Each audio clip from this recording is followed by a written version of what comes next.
Christopher Columbus was the ISIS of his day.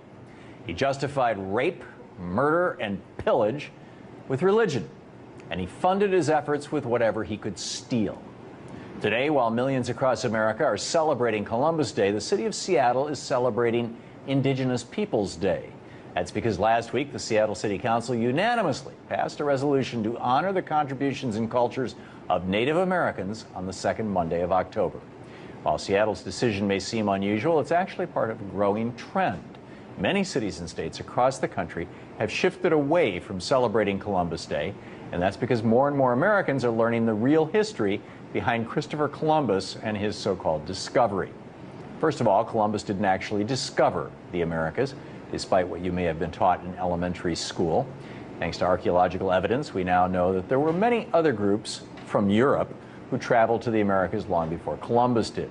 For example, back in the 10th century, the Vikings had settlements in what are now Greenland and Newfoundland. And DNA evidence proves that Polynesians came to South America almost a century before Columbus sailed the ocean blue.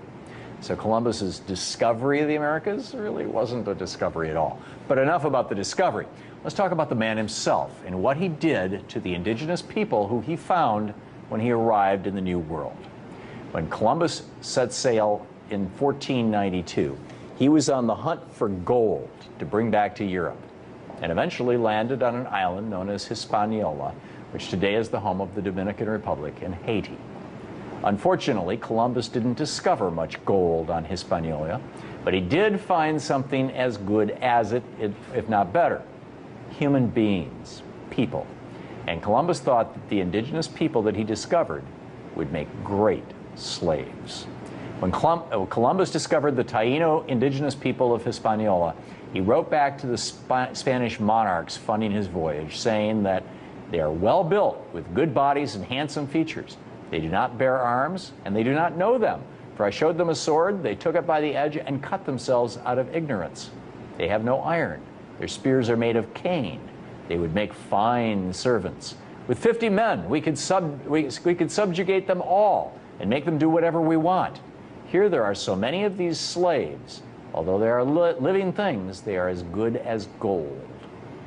Over time, Columbus's real actions in the Americas have been replaced by a warm and fuzzy coloring book story of a bold and brave explorer who set out to discover a new world.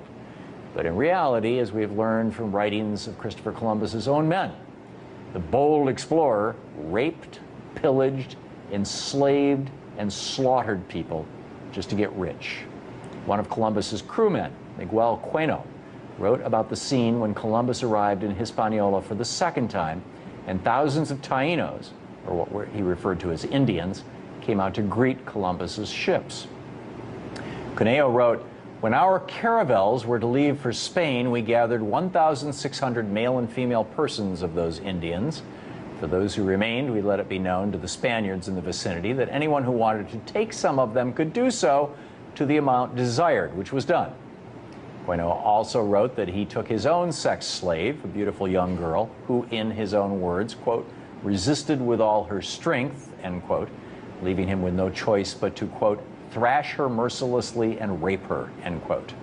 Columbus eventually started up a global child sex slave trade, shipping off young Indians to all corners of the globe. He even bragged about it to a friend in a letter written in 1500, saying that 100 castellanos, it's a Spanish coin, are as easily obtained for a woman as for a farm. And it is very general, and there are plenty of dealers who go about looking for girls. Those from 9 to 10 years old are now in demand. Under Columbus's rule, life for the Taino people became so bad that they resorted to mass suicide. 25 years after Columbus had arrived in Hispaniola, the Spanish missionary Pedro Cordoba wrote that as a result of the suffering and hard labor they endured, the Indians choose and have chosen suicide. Occasionally, 100 have committed mass suicide. The women, exhausted by labor, have shunned conception and childbirth. Many, when pregnant, have taken something to abort and have aborted. Others, after delivery, have killed their children with their own hands so as not to leave them in such oppressive slavery. Eventually, Columbus resorted to wiping out the Taino altogether. Prior to Columbus's arrival in the New World, Scholars place the population of Haiti, Hispaniola, at around 1.5 to 3 million people. By 1496, it was down to 1.1 million, according to a census done by Bartholomew Columbus, Christopher Columbus's brother. By 1516, the indigenous population was at 12,000. And by 1542, fewer than 200 natives were alive on Hispaniola. By 1555, every single native was dead, every last one. Knowing what we know now about Columbus's real intentions and actions, it's pretty ridiculous to be celebrating a man who didn't actually discover anything and who kicked off a genocide of historic proportions. If Columbus was robbing, raping, and pillaging Western Hemisphere island nations today, we'd probably be bombing him from the air.